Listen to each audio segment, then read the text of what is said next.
Sai enterprises and Sai Ergo Odisha तरफ आसी गोटे नुआ स्टॉक चलतु देखा आपण सामने अच्छी गोटे ट्रक जोटा कि आमर गोटे माल आसी चलतु देखा वो माल आसी केमती कौन मटेरियल रोचे केमती कौन पैकेजिंग रोचे आपण मैंने देखिपे माल पूरा फुल लोडेड होगी सहित आमर पैकेजिंग बहुत बढ़िया अच्छी ये आपको जूम कर देखी यहाँ ब्लैक कलर रबर मैट रोचे जोटा कि काउर रोचे गाई मान काउ मैट बहुत जरूरी कहीं गाई मैंने बहुत तले तले शुंती तो गाईर खुरा रोग बाहर थाए जहाद्वारा कि काउ मैट पकड़े गाई मैंने बहुत भल क्षीर उत्पादन करती सहित आराम से 5-7 वर्ष आप चलीज गाईर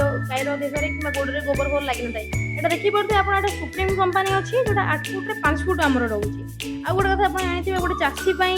गाई गोटे जिन भल रहा गोटे कौन भी दरकार कहते यहाँ आप डेरी फार्म लगे पारे गोशाला लगे पारे आपंकर निजर जमी छोट छोट गाई फार्म कर लगे पारे ये आम दुटा स्टक था ब्लू आउ ब्लैक कलर सहित आप देखिए हम दूर को कैमेरा नहीं आसी आमर मेट पूरा ट्रक फुल्ली लोडेड होगी आसी ये भी देखो आमर यहाँ टे बिट बिट सिस्टम रोचे आप गार गार ये गैप अच्छी आपण मैंने जो पाइप धोइबे मलमूत्र आराम से बाहर पड़ो कौन जिनसर आपन को हैरान होगा पड़ोनी तो देखो माल आम पूरा भरपूर स्टक होगी आपड़ी परचेज करने चाहते कि गोशाला करने चाहते आम सहित कंटाक्ट करूँ Sai enterprises and Sai Ergo Odisha.